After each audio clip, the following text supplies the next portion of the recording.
నిన్నటి రోజున అబద్ధాల హరిశ్చంద్రుడు బంగారెడ్డి గారు పొద్దుటూరు ఎమ్మెల్యే గౌరవనీయులు వరదారెడ్డి మీద లేనిపోని ఆరోపణలు చేశాడు. ఇది ఎట్లుందంటే ఆయన చెప్పేది పతివ్రత పరమాణం ఉండితే తెల్లవారులు చల్లారలేదంట. పతివ్రత పరమాణం ఉండితే తెల్లవారులు చల్లారలేదంట. నువ్వే ఒక రాజకీయ వ్యభిచారివి, నువ్వు పెద్ద ఆయన విమర్శించే కాడికి వచ్చావు. గతంలో కూడా చెప్పినావు, అయ్యా నువ్వు పెద్ద ఆయన జోలికి రావాకు, మీ బావ కోకిల మాటలే వినడం లే, నువ్వు కాకి మాదిరి ఎంతసేపు పరిచయం నీది ఎవరు వినరు. ఏం చెప్తావు? సబ్ రిజిస్టర్ ఆఫీస్కి పోతే 1.5 సెంటుకు నువ్వు పోయేటువా? మనం ఎకరాలు కబ్జాలు చేసిన రోజు కూడా నువ్వు రాలేదే సాక్షినంతగానికి. 1.5 సెంటు నువ్వు సాక్ష్యం వచ్చి 10,000 రూపాయలు సబ్ రిజిస్టార్ లంచం అడిగితే ఇచ్చినామని చెప్తావు. 2,000 రూపాయలు మున్సిపల్ ఆఫీసులో ఎవరు అడిగితే దాని మీద ఓ అని అరిచినావు. మళ్ళీ 10,000 అడిగినప్పుడు నువ్వు వైఎస్ఆర్ ఇది ప్రెసిడెంట్గా ఉన్నావు మున్సిపల్, నువ్వు పోయి చొక్కా పట్టుకోవచ్చు కదా. నువ్వు ఎందుకు అడుగుతావు లంచం అని? లేదు, నువ్వు ఏసీబీలు ఉండాలని తెలుసు, వాళ్ళకి చెప్పి పట్టియచ్చు కదా. నువ్వు 10,000 లంచం ఇచ్చి ఎప్పుడో ఇచ్చి ఇప్పుడు చెప్తావు. ఎన్ని నమ్మాలా? నువ్వు ఎన్నిసార్లు ఎన్ని అబద్ధాలు అవుతావు బంగారెడ్డి? ప్రతిదీ అబద్ధమేనా? ఆయనకి ఎక్కడ సబ్ రిజిస్టర్కి ఇచ్చింది ఎప్పుడు, నువ్వు చెప్పింది ఎప్పుడు?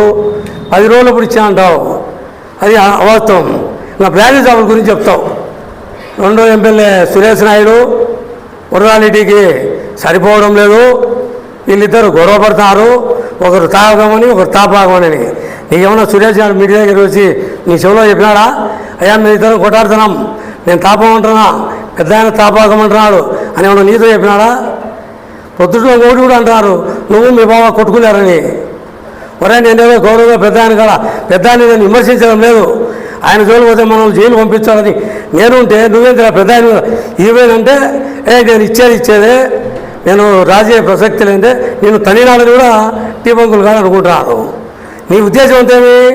రాజమౌళి ప్రసాద్ రెడ్డిని ఇబ్బంది పెట్టి ఆయన జైలు పోతే నువ్వు ఎమ్మెల్యే కావాలని. నువ్వేమంటావంట మీ బావతో?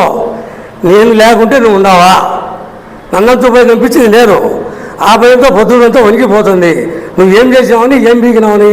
ఇప్పుడు ఎమ్మెల్యే అయినా అంటే నా దయ వల్ల, మీ పొద్దుటూరు ప్రజలు భయపడతా అంటే నా వల్ల. కాబట్టి నేనైతే పొద్దుటూరు ఎమ్మెల్యే మీద అవాకులు చవాకులు పేలుగానే ఉంటా. ఒరే స్వామి చేయకురా, నన్ను జైలు పంపిస్తారా అంటే లేదు, నువ్వు జైలు పోవాల్సిందే, నువ్వు జైలు పోతే నీ టికెట్ నాకు వస్తుందని నువ్వు అనుకుంటున్నారని పొద్దుటూరు అందరూ రోజురెడ్డి మాకు అనుకుంటానని మాకు చెప్తారు. నీ ఇట్లా చెప్పుకుంటా పోతే తెల్లవారు చెప్పవచ్చు నీ గురించి.